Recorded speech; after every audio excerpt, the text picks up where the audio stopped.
There's often a focus on people who are just moving to Denmark, the international talent, the new students, the fresh arrivals. But what about the ones who've already been here for years? The people who built lives, careers, and maybe even families in Denmark, but are now asking themselves, what's next? Do I stay or do I go?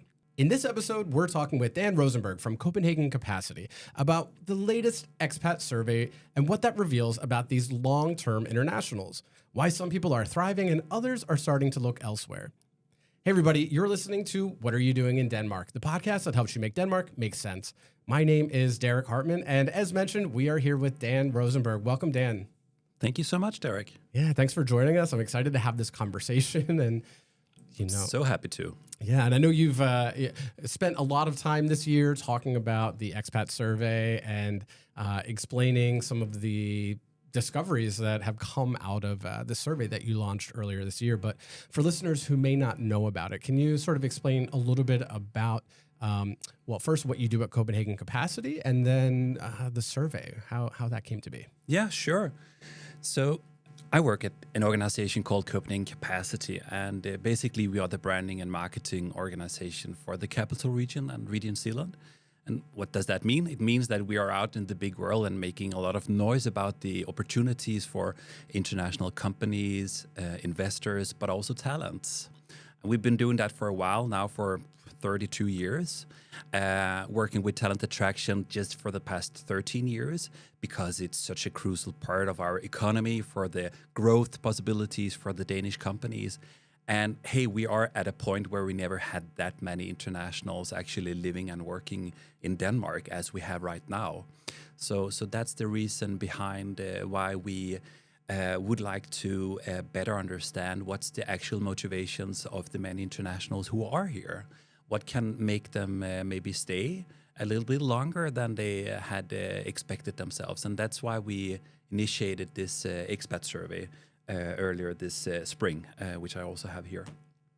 So it was done to sort of understand, of course, the work that you do where you're bringing people here, but also understand what's next for them. How do they find things and where they go once they're here. Exactly. Yeah. And maybe we were also a little naive in the start. We just bring them here because we need a lot of internationals, or we need labor force basically in the Danish companies and in our society. And starting by just attracting them and then leaving them up to themselves to establish once they got settled down and got started in the company where they had a job, right?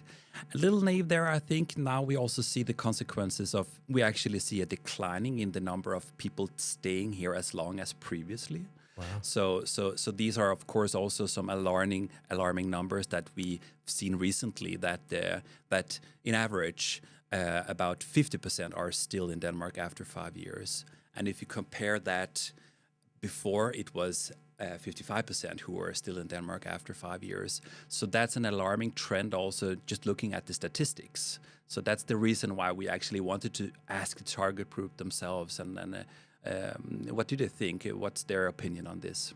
So some of these were people who have been here over a certain period of time, and then some were those who have perhaps left as well after a particular period of time? Exactly. So the ones we wanted to talk to primarily is, of course, the ones who are already here, who are still in Denmark.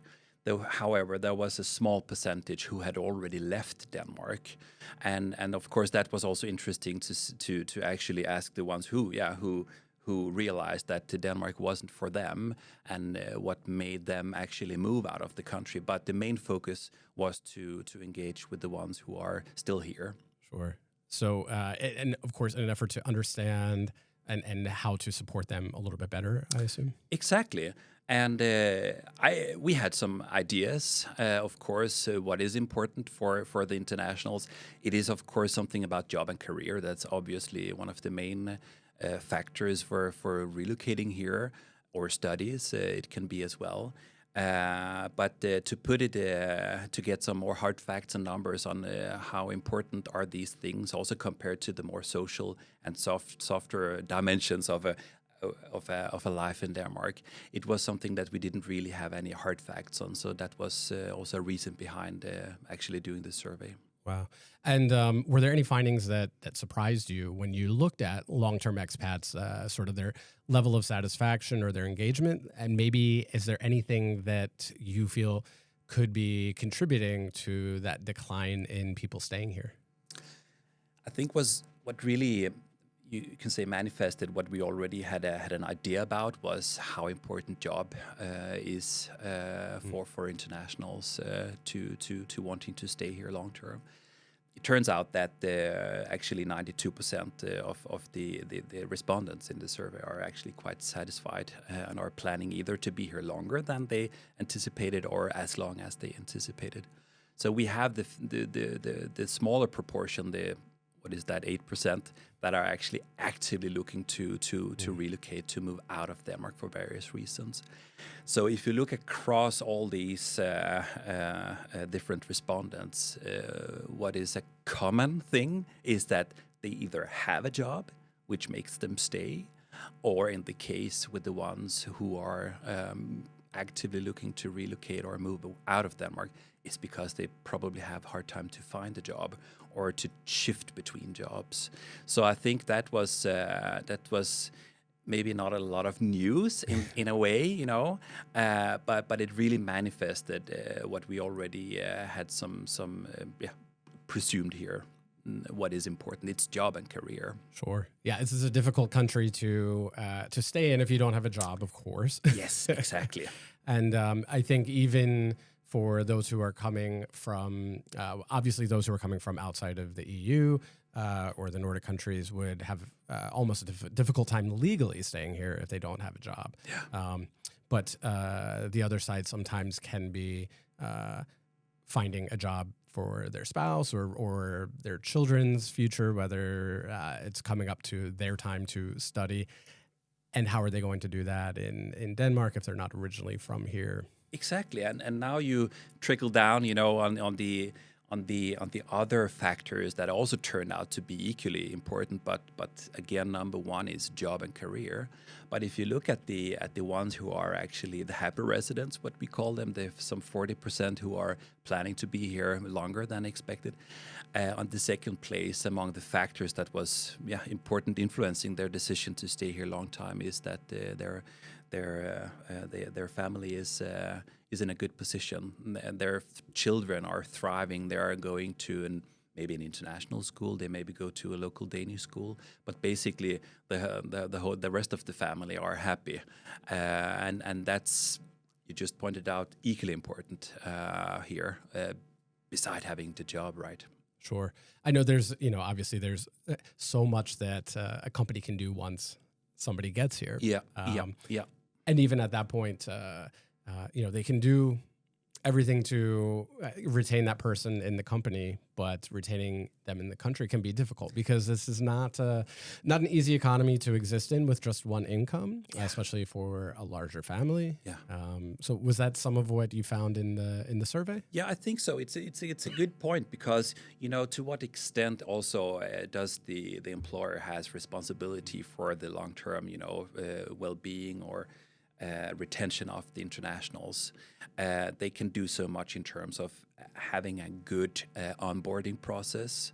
And I can talk a lot about differentiated onboarding processes, one for Danes and another for internationals. That's a theme for itself. Maybe we can dive into that.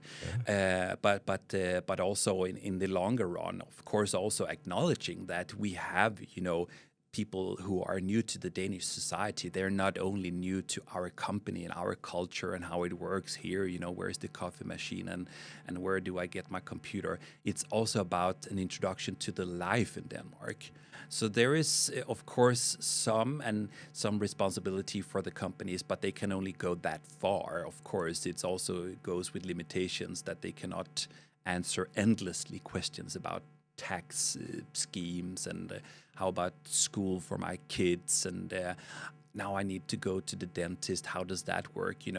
Of course, the employer cannot help you with all of these things. So there is also something about what's beyond, who can step up and take over once the company sort of have stop or it cannot continue with the onboarding process and the long-term well-being. Yet there you see maybe the municipalities who have also some active roles here in guiding and supporting the internationals more long-term. Yeah. Yeah, it's of course not necessarily an HR issue to do anything beyond sort of that initial relocation. So maybe they're helping with an apartment, how to get a car, things like that. But then when it comes to the day-to-day things, there's a lot to learn. We talk about it almost every week here. Yeah, so. Exactly. And, it also varies a lot between companies. Danish companies is not one entity. It's so many different things, and they are in very different situations. You have the small startups that are just born global, who has it in their DNA, and they just help each other, and they might not have the big support function or the system, but they are very willing to help, and they might not have an HR professional employed in the company, but it works out anyway. And then you have the bigger global Danish corporations who have the financial muscles to have mobility teams and also to have maybe more in-depth support for company spouses or who are supporting external initiatives that they engage with, who are collectively on behalf of a group of companies, maybe working with supporting spouses in terms of making them get into the Danish labor market and succeed with their careers here. Great example of that is IDCN, International Dual Career Network, that are doing great work across companies to help spouses. Comes with a cost, so of course it also something that the bit bigger companies can afford. So it varies a lot also between companies. Yeah, it seems like there's maybe a little bit of a gap where in the middle-sized companies, maybe that are hiring their first or second international person that may not have the budget or the experience acting globally and relocating people globally.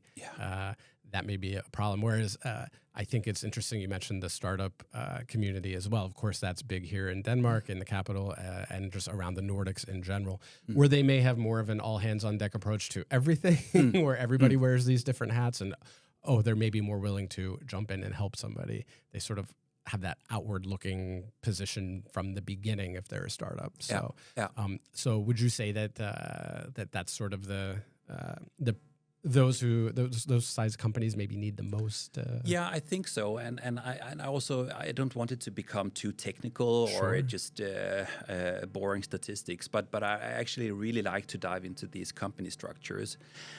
So you have the small and medium-sized companies, typically owner-led, maybe has. Never tried to have an international employee ever in their company. It's really hard for them to take this first step and even hiring that first international for various reasons. Of course, culturally, language-wise, but also administrative and so on. So and on top of that, I would also like to mention the micro companies, the really small companies that are typically one man or woman shows from 1 to 10 employees. They also have. You can say a whole other set of complexity to their structure and their company that they might be actually quite happy where they are in terms of growth. It's a one-person show, and that's fine. Just hiring that number 2 person will be a really big thing for them, or for that micro company to hire their first, let's say, academic. So just think about hiring the first international. On top of that is a huge thing. So what I want to bring to the internationals now listening to this is that trying to understand these organizational structures or the company structure can maybe guide you a little bit in terms of where you should focus your job search or make it maybe a little bit easier for you. And then behind the scenes, organizations like ours will of course do what we can to mature, to push,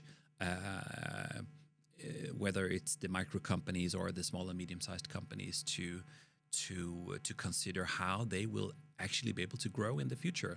Because if they exclude international talents as a part of that equation, they will probably have a very hard time growing in the coming years. Basically due to the fact that we have population that's really challenged, not only in Denmark but also in the rest of EU. Yeah.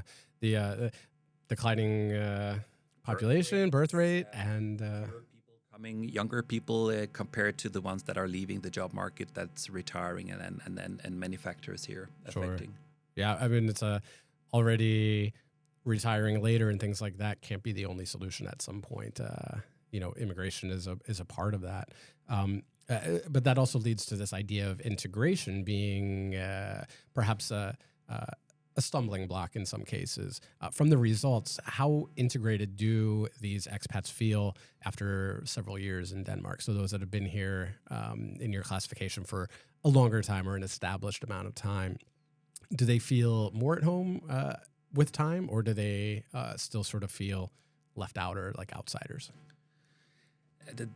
I think that's a really interesting question, and actually not something we are able to measure in the survey that we did this round, because we actually didn't ask how long time they have been living here. Okay. It was more about the future perspectives. Do you expect to stay here longer or shorter than originally planned? Right. And then we also asked them, okay, how long do we actually plan to stay here? And an astonishing third actually answers that they would like to stay here permanently for the rest of their lives. And I think that's a good indication that you feel at home. Yeah. But to answer your question, I don't think this was an integration barometer. I think you would need to dive into other questions in terms of measuring integration. I think there were some key parameters here that was pointing into the direction, how can we make the internationals stay a little longer? And here we see that job and career is on the top. That's the absolutely most important thing. And then it's about inclusion and feeling a part of the society, feeling welcome here, basically. Yeah. And I think with all the limitations you have also to a quantitative survey, that's very much where we stop. And that's why I would like to highlight another survey that we were also engaged in this spring, and that was made by Digital Hub Denmark, that was doing an exit interviews with tech talents who already left Denmark. And their approach was more qualitative. So they were doing in-depth 1.5 hour interviews with a handful international tech talents who then already left Denmark. And I think in their survey, there you can go much more nuanced into depth with what are the challenges in terms of integration, in terms of feeling a sense of belonging, feeling that you are welcome here, that I'm a part of the club, I'm a part of I'm invited to the party, basically. And there is even more, you can say, qualitative quotes, also different scenarios and situations that they are giving examples of where it doesn't really work out. Was there anything from that stood out to you that you could share with our listeners? Yeah. There's quite many layers in this. So it's not only about, it's so hard and tough to get friends among the Danes. Sure, because you hear that a lot, but there's more to it. There's more to it. It's just more, it's more complex than that. Of course, it's a big chunk. That's also the reason why they highlight it as the number one parameter under this theme. And that it is tough to get social connection. I'm a Swede myself. I came to Copenhagen many years ago, back in 2006, and I don't have a whole lot of Danish friends. Right. I mean, that's I think that's tough for anyone who are moving, in a grown-up adult phase of their life to another place and location, because we tend to establish a lot of our social connections from a very early stage. And then on top of that, also being a more introverted and closed, maybe you can say, private society, it doesn't help, right? Yeah. So it's also more to understand these codes. But that can also translate then into a more general sense of, do I actually belong here? my employer doesn't really differentiate between me and other Danish colleagues. All communication is being done in Danish, and you know, do they really want me here? It's also something about when I'm on a move in my career. You know, I feel that it's more complicated for me as an international to change job. Or do career advancement within the company that I'm in. I might see that other Danes are getting promotions and I'm not. I'm not saying it is like that in general, but it's observations that we hear, for example, from the expat interviews.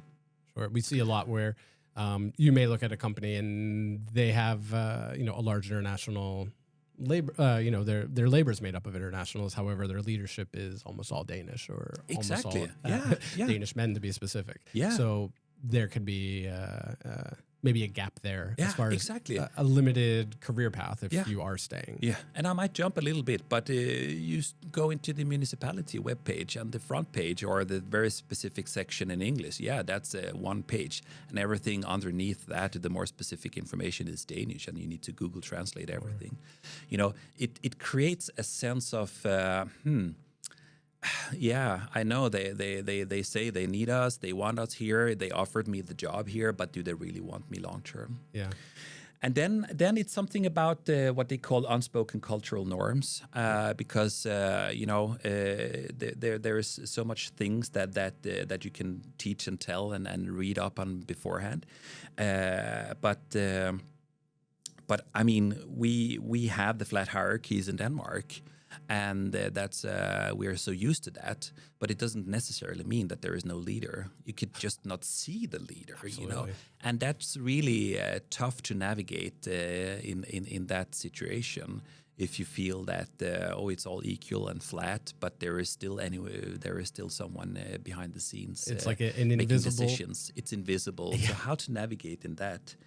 And then in the workplace, the Danish humor and the way that we, make funny over each other, we call that irony, or sarcasm, and that's the most funny thing in the world, And you should never laugh about those jokes if you receive that irony. You should play along, And that's just making things really confusing if you don't. Know these what we call the unspoken cultural norms. So it's a tough one to navigate in. Yeah, and we already touched upon the language as a enabler for integration here.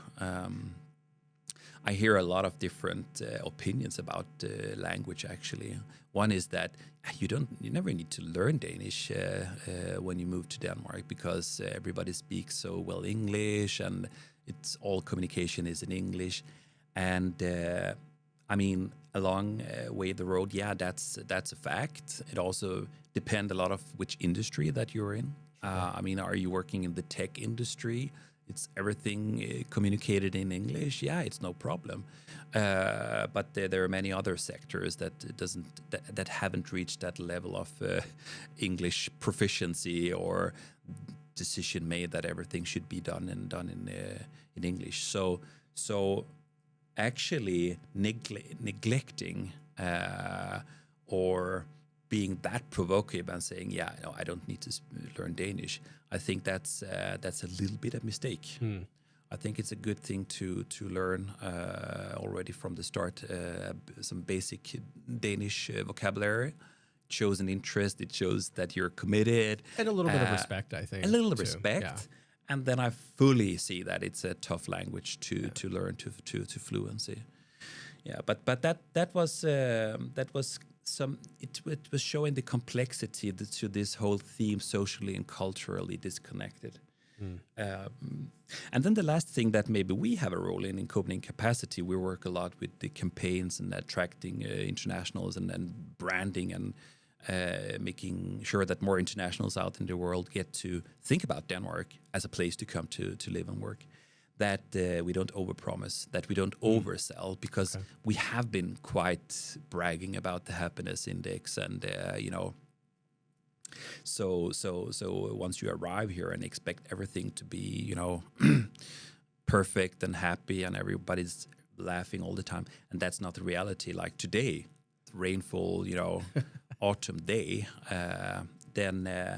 then you might also end up being disappointed. So that's the mismatched expectations that we also need to work with, us who are on the more official side of the table, branding and talking about Denmark. Yeah, there's a bit of a gap between sort of the expectations that are laid out during the attraction phase of getting people to come here to work or to move their families, but that retention part can be sometimes held up by some of these things that you pointed out, as far as, of course, the work environment, but also sort of the way of living here. Of course, it is a great place, I think, to live and to work, but that does not mean that there are no challenges involved in that as well.